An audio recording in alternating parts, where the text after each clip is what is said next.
योगेन चित्तस्य पदेन वाचां मलं शरीरस्य च वैद्यकेन योपाकरोक्तं प्रवरं मुनीनां पतञ्जलिं प्राञ्जलिरान्तो अस्मि। पतंजलिं प्राञ्जलिरान्तो अस्मि। ओम शांति शांति शांति।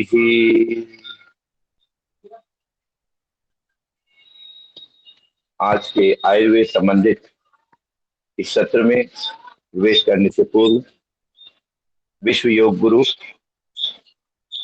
प्रातः स्मरणीय, प्रातः दर्शनीय, प्रातः अनुकरणीय ऐसे परम पूज्य स्वामी रामदेव जी महाराज के चरणों में नमन करते हुए और आज के आयुर्वेद शिरोमणि, आयुर्वेद के क्षेत्र की इस महान विधा के, परंपरा के हमारे संवाहक और उसको कई गुना आगे ले जाने वाले ऐसे श्रद्धेय आचार्य बालकृष्ण जी महाराज के पुरुषार्थ को, उनकी तपस्या को नमन करते हुए आज के हम नए विषय क्षेत्र में प्रवेश करते हैं। अभी तक हमने जाना था कि आयुर्वेद का परिचय क्या है, आयुर्वेद का विषय क्षेत्र क्या है, आयुर्वेद की चिकित्सा की लक्ष्य क्या है, आयुर्वेद की चिकित्सा की विशेषताएं क्या है। और अब हम जानना चाहेंगे कि आयुर्वेद का जिस आधार पर आयुर्वेद चिकित्सा करता है वो कौन कौन से क्षेत्र हैं जिन पर चिकित्सा हम आयुर्वेद के माध्यम से कर सकते हैं, जिनको हम अष्टांग आयुर्वेद के नाम से जानते हैं। अर्थात आज हम अष्टांग आयुर्वेद क्या है, अष्टांग आयुर्वेद में किस प्रकार की कौन कौन सी चिकित्सा किस प्रकार से की जाती है, इस बारे में थोड़ा सा जानने का प्रयास करें।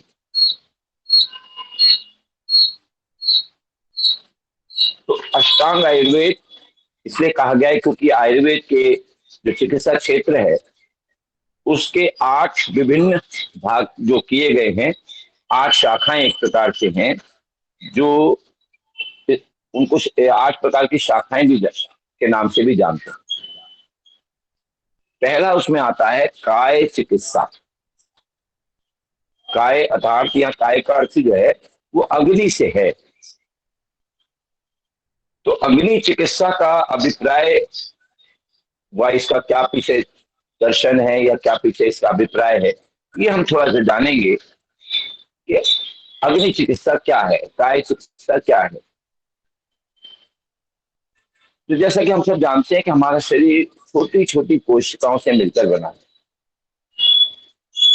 और जैसा कि हमारे शरीर में सतत एक जीवन प्रक्रिया चल रही है कि हम भोजन कर रहे हैं, वहां हमारे शरीर को चलाने के लिए ईंधन का निर्माण हो रहा है ग्लूकोज के रूप में, और हमारे शरीर में उस ईंधन का उपयोग करने के लिए जो हमें ऑक्सीजन चाहिए, तो फेफड़ों के माध्यम से वो ऑक्सीजन अवशोषित होकर के सोख करके फिर वो भी रक्त के माध्यम से हमारे पूरे शरीर में भेजी जाती है और प्रत्येक कोशिका तक ये ग्लूकोज और ऑक्सीजन पहुंचाई जाती है रक्त के माध्यम से ही। और जैसे पूरा शरीर सक्रिय होकर के, जीवंत होकर के, प्राणवायु से संचालित होकर के अपनी अपनी गतिविधियों को हम संपादित कर पा रहे हैं, बिल्कुल उसी प्रकार से प्रत्येक कोशिका भी एक शरीर की भांति व्यवहार करती हुई अपनी उसी जीवन प्रक्रिया से गुजरती है। यदि कोशिका की संरचना देखें तो एक भित्ति के अंदर जो जीव द्रव्य भरा होता है, उस जीव द्रव्य में वोबल्स होते हैं, वैक्यूम्स होते हैं, और उन विवरों में आकाश तत्व होता है, उसमें वायु तत्व भी भरी रहती है। ऐसे ही बीच में उसमें केंद्रक होता है जिसमें आरएनए डीएनए का समावेश होता है।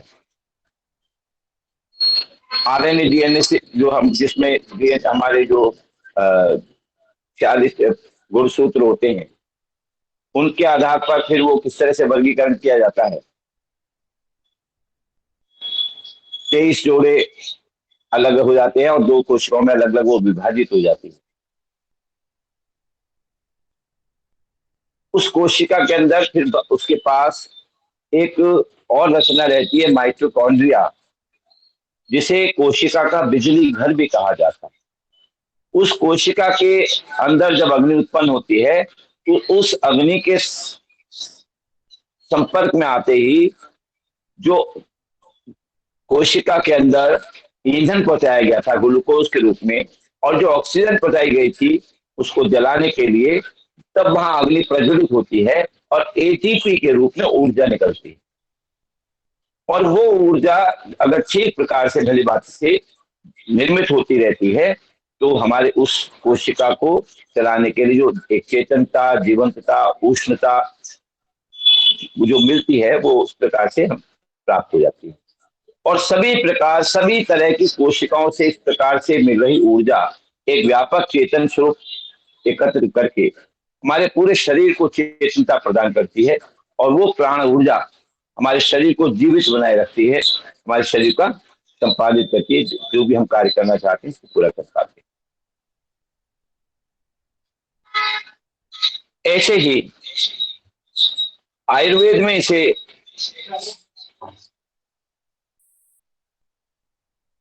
जो हमारे शरीर में जो एक पाचन की प्रक्रिया होती है वो भी इसको वात पित्त कफ के वर्गीकरण के साथ आगे हम जानेंगे क्या है, इसको त्रिदोष सिद्धांत कहा गया है। आधुनिक आयुर्विज्ञान विज्ञान में इसको हम एनाबोलिज्म, मेटाबॉलिज्म, कैटाबॉलिज्म के नाम से जानते हैं। और शरीर को जो मूल हमारी ऊर्जा है अर्थात जो अग्नि है वो यदि सही काम कर रही है तो तब तक जो त्रिदोष हैं वो सप्त धातुएं हैं वो साम्य अवस्था में बनी रहती है। यदि शरीर की ऊर्जा से हमारे शरीर में 13 प्रकार की अग्नियां बताई गई, पंच महाभूत अग्नि, आपको महाभूत बताए थे, भगवान शब्द का संधि विच्छेद करे तो क्षितिज जल पावक गगन समीरा, भूमि गगन वायु अग्नि और नीर। तो ये जो 5 महाभूत तत्व हैं सृष्टि के निर्माण जो प्रयुक्त हुए हैं, इनकी अपनी अपनी अग्नि रहती है, तो ये पंच महाभूताग्नि कहलाती है। इसी तरह शरीर में जो सप्त धातुएं बनती हैं, रस, रक्त, अस्थि, मांस, मेद, मज्जा, अस्थि और वेद, शुक्र जिसे बोलते हैं, तो ये 7 धातुएं जिससे शरीर बनता है, इन 7 धातुओं की भी अग्नि रहती है जिनको धात्वाग्नि बोलते हैं। तो 7 प्रकार की धात्वाग्नि, 5 प्रकार की भूताग्नि और 13वीं अग्नि होती है जिसे हम जठराग्नि बोलते हैं, पाचाग्नि बोलते हैं, जो हमारे जठर में होती है, अमाशय में होती है, स्टमक में होती है। यदि ये 13 अग्नियां ठीक काम करती रहती हैं, इसमें मुख्यतः जो भूमिका है वो हमारी जठराग्नि की है। जठराग्नि यदि मंद पड़ जाती है तो जो हमारा शरीर में ईंधन निर्माण की प्रक्रिया है, ग्लूकोज बनाने की प्रक्रिया है, जिससे हमारा शरीर रूपी जो मशीन है ये चलने वाली है इस ईंधन से। आपने देखा है कोई भी मशीन हो या कोई भी वस्तु हो, चाहे वो मानव निर्मित हो या ईश्वरीय द्वारा निर्मित, वो बिना किसी ऊर्जा के बिना उसके नहीं चल सकती, उसके अंदर शक्ति विद्यमान रहती है। ऐसे जो सूक्ष्म से सूक्ष्म कण भी हैं, उस पदार्थ के कण में भी इलेक्ट्रॉन, प्रोटॉन, न्यूट्रॉन के माध्यम से, फोटोन के माध्यम से हम देखते हैं ऊर्जा का सतत एक क्रियाशीलता बनी हुई। तो ये अग्नि हमारे शरीर में यदि ठीक से साम्यावस्था इसकी रहती है तो उससे हमारे शरीर में सप्त धात्वाग्नियां भी, सब धातुएं भी पोषित होती रहती हैं, और हमारा वात पित्त कफ जो है ये भी बैलेंस बना रहता है, और हमारे शरीर में किसी भी प्रकार का दोष नहीं आने पाता। कोई अनियमितता जब होगी तभी हमारे शरीर में कोई असहजता होगी, किसी भी जो अंग है उसमें शिथिलता आएगी, उसके अपने कार्य करने की गति में, या जिस समुचित मात्रा में उसको काम करना था, या किसी रस का स्राव करना था, या किसी भी हार्मोन का स्राव करना था, या किसी और उसका पाचक रस का स्राव करना था, वो अपने अपनी मात्रा में सब ग्रंथियां काम करती रहेंगी, तो हमारा शरीर स्वस्थ रहेगा। लेकिन जैसे ही इसमें अग्नि में दोष आता है, अग्नि मंद पड़ जाती है, तो सबसे पहले तो जो हमारा ईंधन बनाने का प्लांट लगा हुआ है, ये पूरा डाइजेस्टिव सिस्टम हमारा, ये तुरंत दूषित हो जाता है, फिर हमारा पाचन गड़बड़ा जाता है, और पाचन के गड़बड़ाते ही हमारा शरीर फिर कमजोर होने लगता है, क्योंकि जब हमारे शरीर में रस धातु का निर्माण ही नहीं होगा, जब रस धातु का निर्माण ही नहीं होगा तो क्या होगा, फिर हमारे शरीर में ना तो रक्त बनेगा, न मांस बनेगा, न मेद बनेगी, न अस्थि बनेगी, न वीर बनेगा, शुक्र बनेगा, तो क्या होगा कि हमारा पूरा शरीर ही कमजोर होने लगेगा। अस्थि मज्जा, ये सब जो सातों धातु है, ये सब फिर क्षीण हो जाएंगे। सबसे पहली धातु, इसलिए रस का निर्माण होना आवश्यक है। अब उसके लिए आवश्यक है हमारे शरीर की जो अग्नि है वो ठीक से कार्य करती रहे। तो जो उस अग्नि को ठीक रखने के लिए, अर्थात हमारे शरीर का जो सिस्टम, ये इंजन फ्यूल बनाने का सिस्टम है,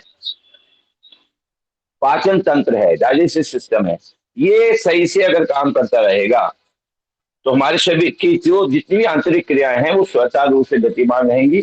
मन व आत्मा की प्रसन्नता के साथ साथ व्यक्ति अपनी संपूर्ण ऊर्जा का प्रयोग अपने लक्ष्यों को प्राप्त करने के लिए, अपने विकास के लिए उसका उपयोग करता रहेगा। तो यही हम देखते हैं कि स्वास्थ्य की संपूर्ण परिभाषा है, हमारे आरोग्य की, स्वास्थ्य की एक संपूर्ण परिभाषा जिसे कहा जा सकता है। और WHO भी अब ये मानता है कि जब तक आपका मन प्रफुल्लित नहीं है, शरीर के सारे अंग स्वस्थ नहीं है, तब तक आप पूरी तरह स्वस्थ नहीं है। तो आयुर्वेद की है जो चिकित्सा है, शाखा है, शरीर की मूलभूत ऊर्जा को ठीक से रखकर, संतुलित रखकर, शरीर को मोटापे से या कमजोरी से, कृष्णता से या मोटापे से बचाती है। और शरीर में हमारे जितने भी रसायन है, लवण है और हार्मोन्स है, उनका भी संतुलन बना रहेगा। तो हम देखते हैं कि इस प्रकार से समस्त जो हमारी स्वास्थ्य का एक मुख्य आधार है वो ये अग्नि के ऊपर डिपेंड करता है, इससे प्रभावित होता है। इसलिए जो अग्नि चिकित्सा है, काय चिकित्सा है, ये काय चिकित्सा ही अपने आप में सबसे अधिक प्रभावी मानी जाती है।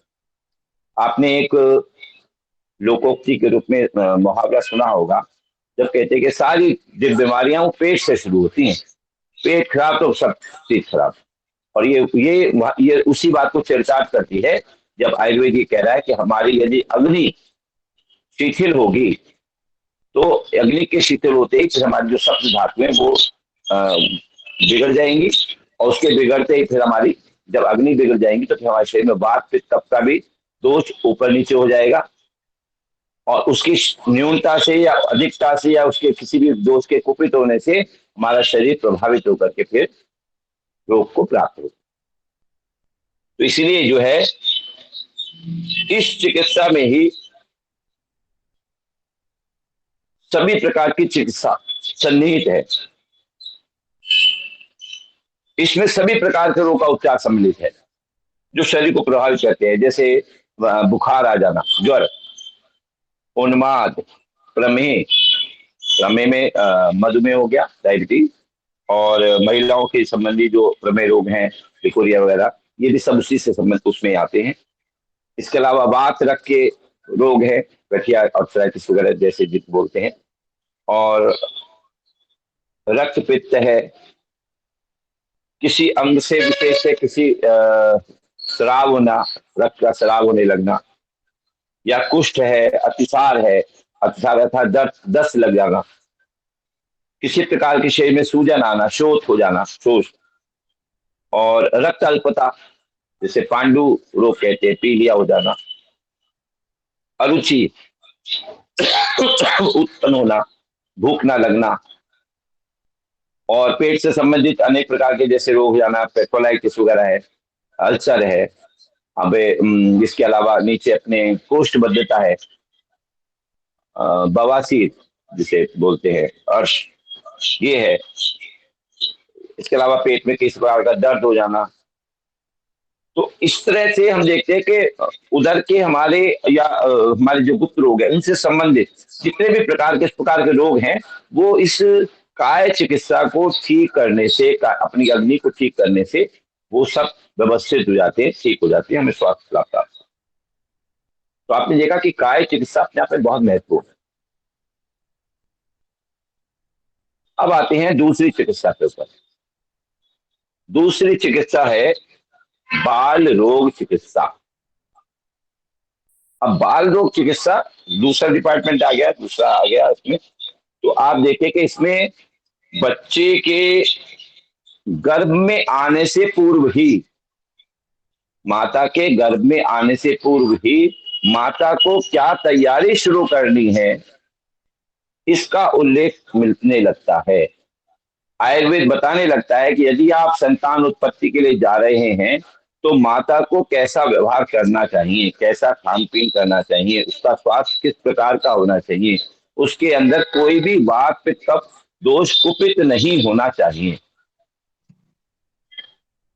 तो गर्भ हम, और उसके बाद यदि गर्भ गर्भ गर्भ ठहर जाता है तो उसके बाद गर्भावस्था में फिर उस गर्भिणी स्त्री के स्वास्थ्य की रक्षा, कि वो पौष्टिकता उसके अंदर बनी रहे, उसके अंदर रक्त अल्पता ना हो, उसके अंदर किसी प्रकार की कमजोरी ना हो।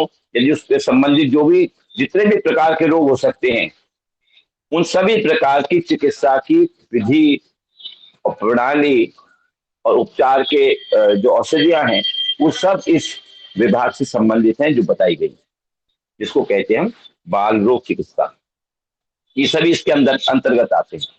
इसके साथ साथ इसमें यह भी बताया गया है विस्तार से कि प्रसव से पूर्व महिला को क्या क्या देखभाल की आवश्यकता है, उसको क्या खाना चाहिए, क्या पीना चाहिए, क्या उसकी दिनचर्या होगी, ऋतुचर्या होगी, क्या आहारचर्या होगी, क्या व्यवहार विहारचर्या होगी, उसको क्या पढ़ना है, कैसा व्यवहार करना है उसको। इसके अतिरिक्त फिर उसमें जो प्रसव के लिए जो धाय का चुनाव, दाई कहते हैं जिसको, बहुत से सुना होगा आपने। आजकल तो सब हॉस्पिटल में कराते हैं बच्चे, पहले जो घर में होते थे तो उसमें दाई विशेष एक अनुभवी उसका चयन करना कि कौन दाई उसके लिए करेगी। तो कुछ समय पूर्व से ही दाई उस गर्भिणी स्त्री की देख रेख करना, उसको बताना, उसको तैयारी रखना। तो एक कुशल दाई की उसमें क्या उसमें गुण होने चाहिए, क्या उसको सतर्कता बरतनी है, क्या क्या चीजें अपने पास प्रसव के समय रखनी है, क्या किस तरह से उसको प्रसव कराना है, इस सारा भी डिटेल इस बताई गई है आयुर्वेद में, और ये सब इसी विभाग के अंतर्गत आती है। इसके अतिरिक्त माता के दूध में कोई विकार आ जाता है तो जो स्तन्य विकार हैं उनकी चिकित्सा, और विभिन्न प्रकार के जीवाणुओं से लड़ने के लिए, वायरस बैक्टीरिया से लड़ने के लिए उनके लक्षणों की उनकी चिकित्सा। फिर जो प्रसव के उपरांत सूतिका रोग हैं, अनेक प्रकार के जो हो जाते हैं अक्सर महिलाओं को, तो उनकी भी चिकित्सा, कौन कौन से रोग हैं, उनकी चिकित्सा किस प्रकार से होनी है, उनको क्या औषधि दी जानी है, उसके उपचार कैसे होगा, ये सब इसमें विस्तार से बताया गया है। और इसके अंतर्गत ये सब देखते हैं जितना भी पूरा बच्चे के जन्म होने से पहले और जन्म होने के बाद तक माता के साथ साथ बच्चे की भी, यानी दोनों की ही क्या रोग हो सकते हैं, उनको कैसे निदान किया जाना है, क्या उपचार होना है, और क्या उनको औषधि दी जानी है, ये सारा विस्तृत उल्लेख जो मिलता है हमें आयुर्वेद में, सब इसी भाग के अंतर्गत आता है, जिसे हम कहते हैं बाल रोग चिकित्सा। तीसरा तीसरा विभाग है जिसका नाम है भूत विद्या। आपने नाम सुने होंगे, देव, असुर, राक्षस, गंधर्व, ग्रह, पिशाच, यक्ष, डाकिनी, पिशाचिनी, आजकल तो एक सीरियल भी आ रहा है, वो मैं एक दिन देख रहा था, हमारी पत्नी देख रही थी, पिशाचनी, ऐसे से। तो ये जो नामकरण है, ये हम सामान्य जीवन में हमने कई बार सुने होंगे लोगों से, ये लेकिन अलग अर्थों में प्रयोग किए जाते हैं। लेकिन आयुर्वेद में इनका प्रयोग विभिन्न प्रकार के वायरस और बैक्टीरिया के लिए किया गया है। इनसे जो भी प्रकार के जो जीवाणु और विषाणु हमें उल्लेख हमें अपने आयुर्वेद ग्रंथ में मिलता है, उन सबको इन इसी प्रकार के नामों से पुकारा गया है। और इनके दुष्प्रभावों को दूर करने के लिए जो भी हम इसमें शांति कर्म करते हैं, यज्ञ चिकित्सा करते हैं, नस्य कर्म करते हैं। नस्य कर्म में हम नाक में जहाँ भस्मी भी डालते हैं, नाक में जहाँ धूम्र भी डालते हैं, नासिका में जहाँ तेल भी डालते हैं, तो अलग अलग प्रकार से हम नस्य भी देते हैं। तो ये नस्य कर्म है। इसके अलावा जो होम है, दान है, इस प्रकार की जो सभी अनेक प्रकार की चिकित्सा के माध्यम से जितने भी हम देखते हैं कि जो हमारे यहाँ मनोरोग होते हैं, वो इसी श्रेणी में आते हैं। और इस चिकित्सा को भूत विद्या की श्रेणी में डाला गया है। अब आप समझ गए कि नाम इसका जरूर है भूत विद्या, लेकिन ये कोई ऐसा वो जो सामान्य चर्चा में भूत का प्रयोग करते हैं किसी प्रेत आत्मा दूध शासनों के लिए, वो नहीं है। ये विभिन्न प्रकार के जीवाणु और विषाणुओं के लिए प्रयुक्त किया गया है। और जितने भी प्रकार के मानसिक रोग हो जाते हैं, सभी प्रकार के इसमें मानसिक रोग आते हैं, वो सब इसी शाखा के अंतर्गत आते हैं। उसमें फिर उपचार की विधियों में भी आपने देखा होगा, बंध लगाना, कमर में धागा बांधना, किसी अंगूठे में धागा बांधना, किसी उंगली में बांधना, कलाई में बांधना, या बाजू में बांधना, कितनी टाइट रखना है, कितना हल्का रखना है, कितनी ऊपर रखना है, कितना नीचे रखना है, कौन के उसमें कौन सा रंग का प्रयोग होना है, ये सभी बंध लगाना, ये भी इसको भी हम इस चिकित्सा में देखते हैं। इसके अलावा आवेशन, आवेशन में हम देखते हैं कि जितने भी इसमें नियंत्रण के साधन हो सकते हैं ऐसे रोगी व्यक्ति के, वो सब प्रयोग किए जाते हैं। और इसके अलावा ताड़न, अर्थात विशेष उसकी, ऐसे मरीजों की जो मानसिक रोगी है, उसकी विशेष प्रकार की ताड़ना करना, मतलब देखना। ताड़न का अर्थ है यहाँ देखना, विशेष प्रकार से किस प्रकार से देखभाल करनी चाहिए, उसके व्यवहार के अनुकूल, उसके आचरण के अनुकूल। तो जिस प्रकार के व्यवहार करता है उसके अनुकूल हमें किस प्रकार से ध्यान करना है। फिर नस से देना, जैसे मैंने बताया, ये सब इसी के अंतर्गत आता है। नस में औषधि डालना, उसको सुंघाना, या भस्मी डालना, या धूम्र चिकित्सा के माध्यम से, या यज्ञ करते हैं, यज्ञ में औषधि डाल करके उसकी चिकित्सा देते हैं, तो वो भी इस प्रकार से। इसके अतिरिक्त आंख में अंजन लगाना, तो विभिन्न प्रकार की औषधियों के अंजन लगा करके भी इसमें इसमें चिकित्सा करने का विधान है। इसके अलावा कमरे में धुआं करना, तो धूम्र चिकित्सा, ये सब इस प्रकार की जो चिकित्सा विधियां हैं, उस सब इस भूत विद्या के अंतर्गत आती है। ये हमारा तीसरा था, कौन सा? भूत विद्या, सभी मानसिक रोगों के लिए।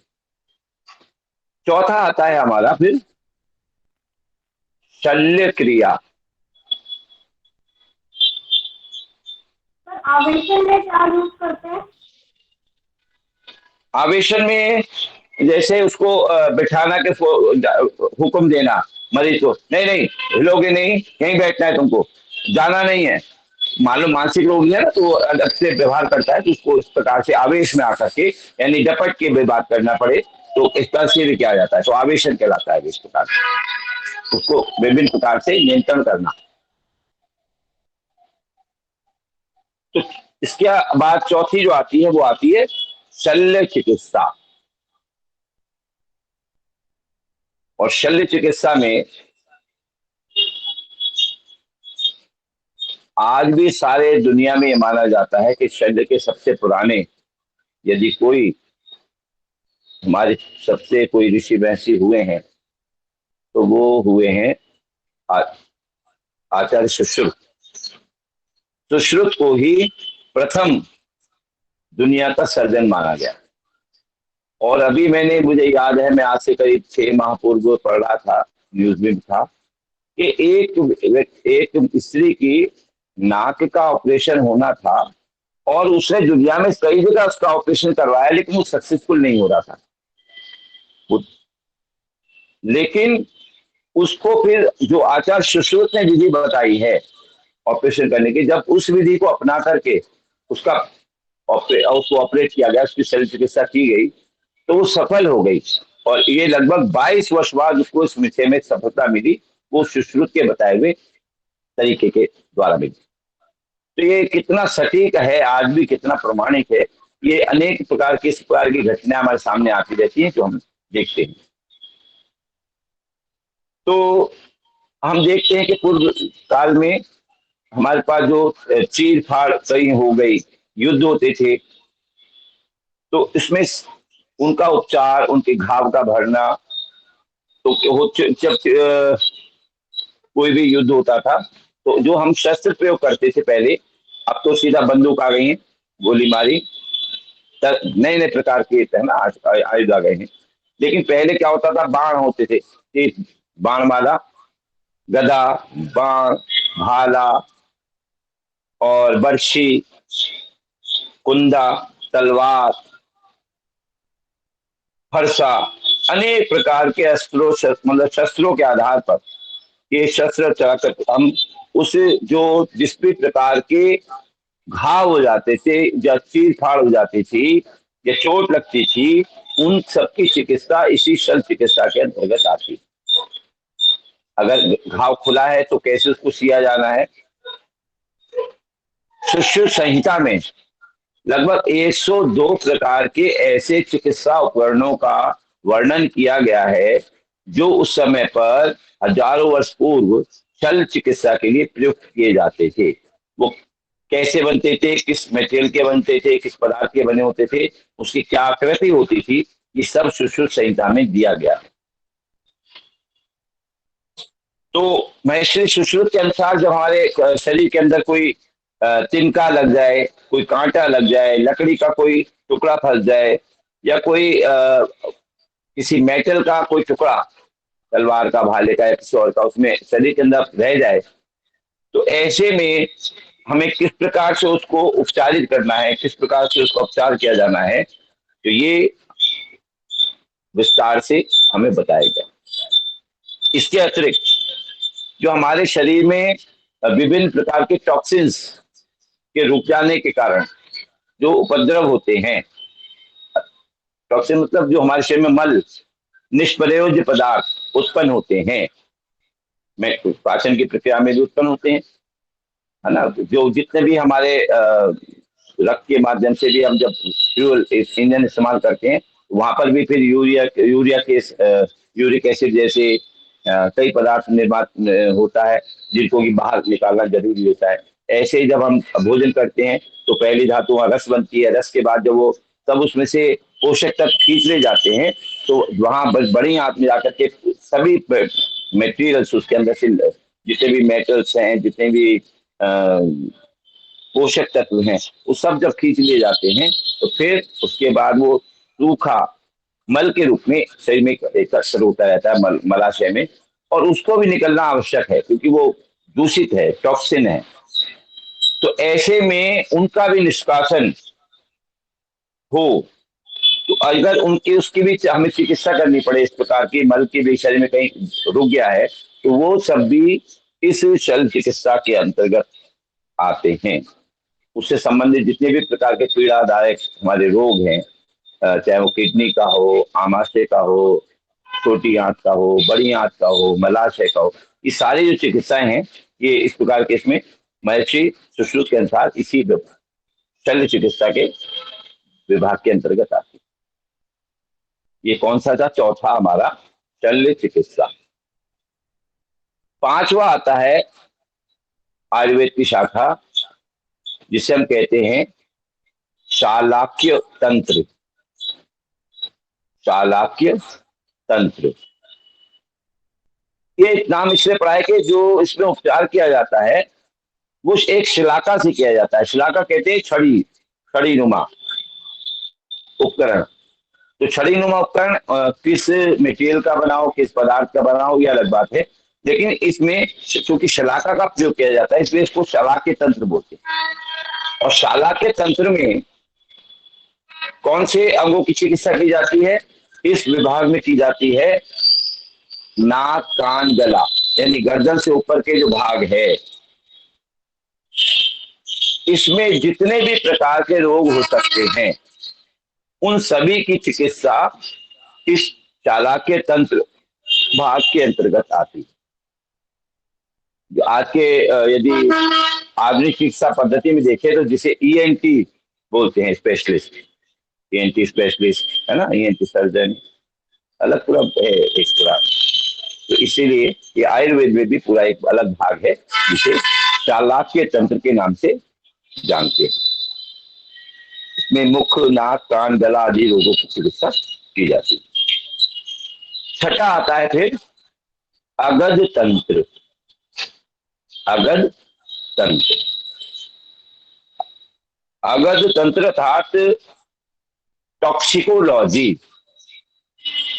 टॉक्सिकोलॉजी, इसमें हमारे शरीर में जो विभिन्न प्रकार के विष उत्पन्न हुए हैं या विष प्रवेश कर गए हैं या विष का प्रभाव हो गया है या आदरणीय बाहरी रूप से, एक बार उच्चारण करेंगे छठवा इसका, माफी चाहता हूँ। इसे कहते हैं अगध तंत्र। अगध, अगध तंत्र, ओके, धन्यवाद। टॉक्सिकोलॉजी, ठीक है। तो इसमें अलग अलग प्रकार के विषयों की पहचान व उनसे होने वाले जितनी भी रोग है या जो समस्या उत्पन्न हुई है उनका उपचार इसके अंतर्गत आता है। अब विष कई प्रकार के होते हैं। इसमें स्थावर विष जो पेड़ पौधों से, खनिज पदार्थों से या और इस प्रकार के वनस्पति जगत्या में जो प्राप्त विष होते हैं, ये सब स्थावर विष कहलाते हैं। कौन कौन से? पेड़ पौधों से या खनिज पदार्थों से उत्पन्न विष जो है वो स्थावर विष कहलाते हैं। स्थावर विष, इसके अलावा दूसरे विष, एक और विष होते हैं जिसे कहते हैं जंगम विष। जंगम विष अर्थात जीव जंतुओं से प्राप्त होने वाले विष, उसका कैसे उपचार किया जाए। तो अलग अलग जीव जंतु से जो विष उत्पन्न होते हैं, जैसे ततैया काट ले, बिच्छू काट ले, सांप काट ले, मकड़ी काट ले, छिपकली काट ले, या और कोई इस प्रकार का जीव जिसके अंदर विष है, कई प्रकार की मछलियां हैं जो विष फेंकती हैं। तो कोई भी विष जो हमारे को जीव जगत द्वारा प्राप्त होता है और उससे क्या समस्या उत्पन्न होती है और उसका उपचार कैसे किया जाना है, ये सब इसी भाग के अंतर्गत आता है। ये कौन सा विष? जंगम विष। पहला हुआ स्थावर विष जो वनस्पति जगत से या खनिज पदार्थों से प्राप्त होने वाले विष। दूसरा जंगम विष जो जीव जंतुओं से प्राप्त होने वाले विष। तथा तीसरा संयोगज विष। संयोगज मतलब संयोग से, जुड़ने से, संयोग कहते मिलना, दो पदार्थों के मिलने से उत्पन्न होने वाला विष। जैसे यदि हम दूध के साथ खट्टे पदार्थों का सेवन करते हैं, दूध के साथ मछली आदि का सेवन करते हैं,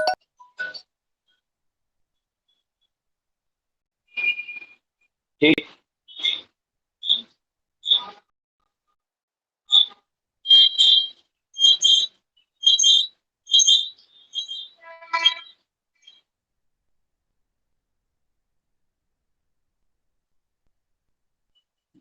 इसके अलावा दूध के साथ नमक का प्रयोग करते हैं तो भी हमें स्किन डिजीज जैसे, बल्कि आपने, मैंने बताया था कि जो सफेद दाग वाला रोग है जिसे ल्यूकोडर्मा भी बोलते हैं, ये दूध और नमक के साथ प्रयोग करने के कारण होता है। हमारी जो मेलानिन पिगमेंटेशन की प्रॉब्लम है वो डिस्टर्ब हो जाती है। तो दूसरा एक और इसका सबसे अच्छा उदाहरण है शहद। बहुत उपयोगी है। शहद में बहुत पौष्टिकता है। शहद जिसको दिया जाए उसके शरीर में स्फूर्ति, ताजगी और तुरंत प्राप्त होती है। बहुत पौष्टिक माना गया है। यदि किसी औषधि में शहद को मिला दिया जाए तो उसके गुणों में 10 गुना से ज्यादा वृद्धि हो जाती है, वो और ज्यादा गुणशाली हो जाता है, जो और ज्यादा प्रभावी हो जाते हैं, वो और ज्यादा अपना प्रभाव छोड़ते हैं जल्दी।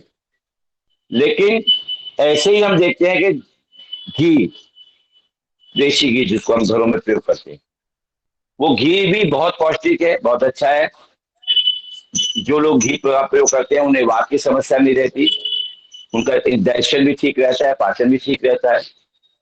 लेकिन यदि समान मात्रा में घी का और शहद का संयोग कर दिया जाए, मिला दिया जाए, या दोनों की मात्रा बराबर हो, उसका सेवन कर दिया जाए, तो उनका दोनों का संयोग एक भयंकर विष का निर्माण करता है।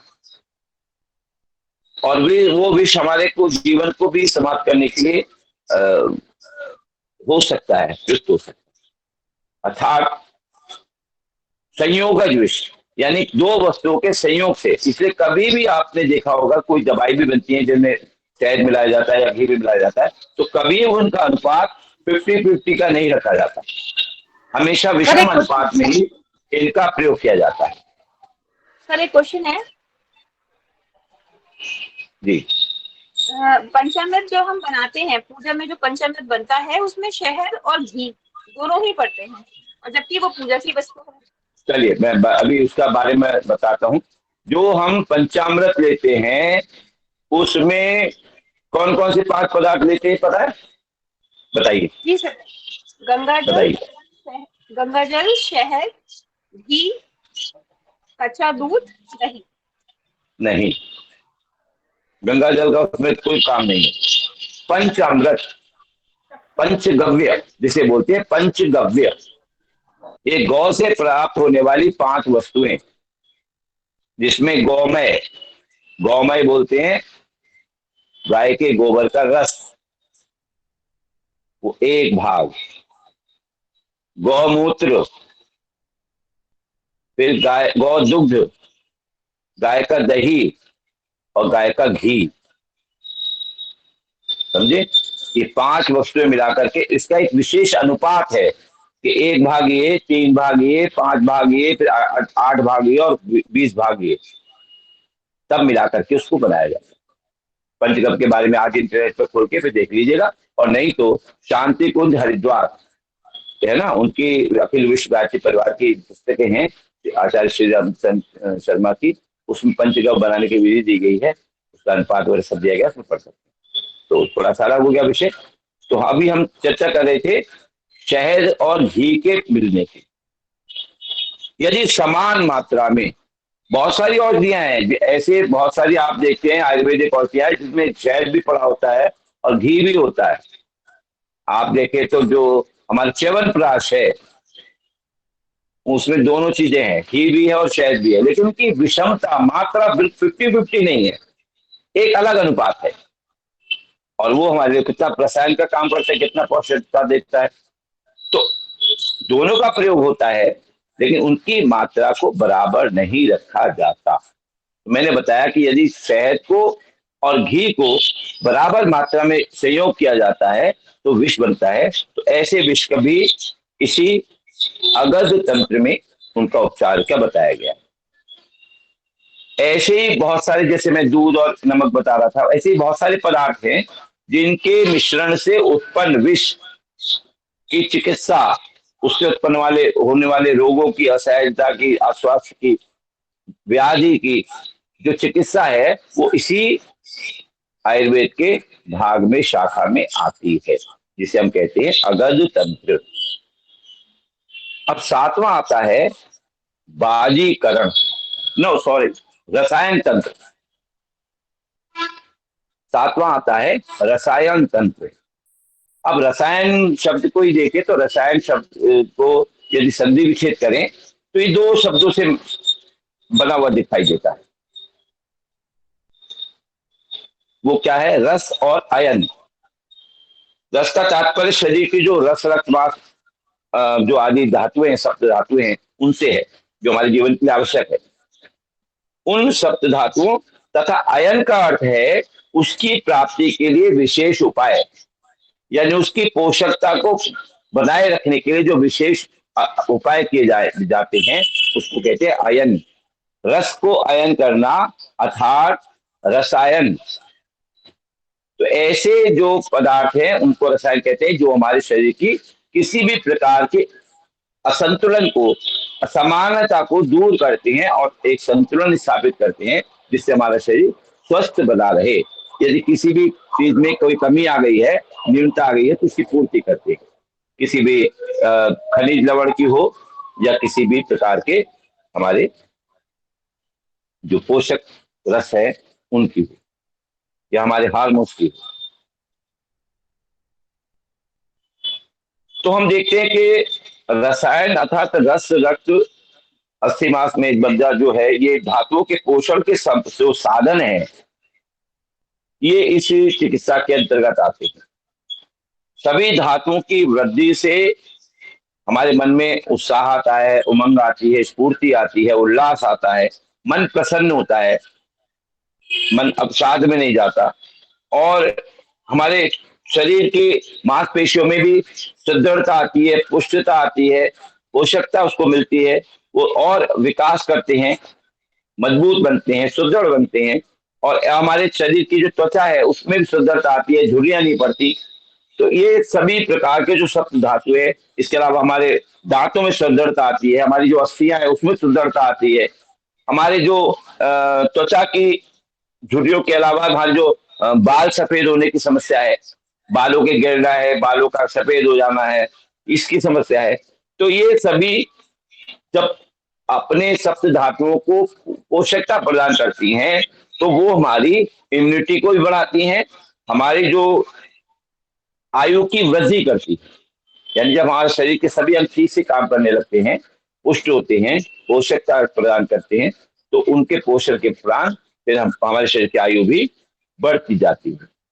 क्योंकि अगर हमारा शरीर बराबर बीमार रहेगा तो उन सारे अंगों की जो कार्य क्षमता है कम होती जाएगी और हमारा शरीर धीरे धीरे ह्रास करेगा और जल्दी शिथिल होकर के मृत्यु की ओर प्राप्त होगा। तो आयु वृद्धि के लिए जो हम प्रयोग करते हैं वो सभी इसमें रसायन तंत्र में आते हैं। तो शरीर को हमारे स्वस्थ बनाए रखने के लिए जितने भी रसायन है, जिसमें हम अनेक प्रकार की योग प्रयोग करते हैं, जैसे शिलाजीत है, च्यवनप्राश है, चंद्र प्रभावती है, अमृत रसायन है, ऐसे बहुत सारे योग हैं जो ऋषि महर्षियों ने हमारे बता रखे हैं। और ऐसा नहीं कि खाली पतंजलि ही बनाता है उनको, और भी अनेकों आयुर्वेद की कंपनियां, मेडिकल की, वो इस प्रकार के संयोग को बनाती हैं और वो सभी रसायन कहलाते हैं, जो हमारे शरीर की कमजोरी को, विशेष प्रकार के कैल्शियम कम हो गया है, लोहा कम हो गया है, हमारे शरीर में आयरन कम है या पोटेशियम कम है, तो हमें इस प्रकार से उसको रसायन को लेकर के अपने सप्त धातुओं को पुष्ट करते हैं। तो ये सारा जो पूरा विषय क्षेत्र है, ये हमारे 7वें रसायन तंत्र शाखा के अंतर्गत आता है और आयुर्वेद में इसका विस्तृत वर्णन आगे विस्तार से बताया गया। तो हम अगर चाहें तो उसमें विस्तार में जाकर के भी देख सकते हैं। 8वां जो अष्टांग आयुर्वेद का हम देखते हैं, 8वीं जो शाखा है वो है फिर बाजीकरण की। यह शब्द भी बाजी और करण दो शब्दों से मिलकर बना है। अबाजी वाजी क्रियते अननेति बाजीकरणम, अर्थात जिसके द्वारा अवाजी अर्थात शुक्र रहित पुरुष को या व्यक्ति को हम बाजी, शुक्र संपन्न, संतान उत्पत्ति के लायक उसे समर्थ कर देते हैं, वह बाजीकरण चिकित्सा कहलाती है। इसमें स्त्री और पुरुष दोनों के लिए है। अगर स्त्री भी संतान उत्पत्ति के लिए उसके अंदर कोई अवरोध है तो उसको भी कैसे संतान उत्पत्ति के लिए तैयार किया जाए, उसको स्वस्थ स्वास्थ्य प्रदान किया जाए, उसमें जो अंडों की उत्पत्ति है वो ठीक से होती रहे, ये सारी जो चिकित्सा है ये इस 8वें अंग बाजीकरण चिकित्सा के अंतर्गत आती है। सर बाजी दो पे आखिरी मात्रा या बाजीकरण, बाजीकरण, बाजी, बाजीकरण, वाह वाह, वाह फॉर विजय, बाजीकरण।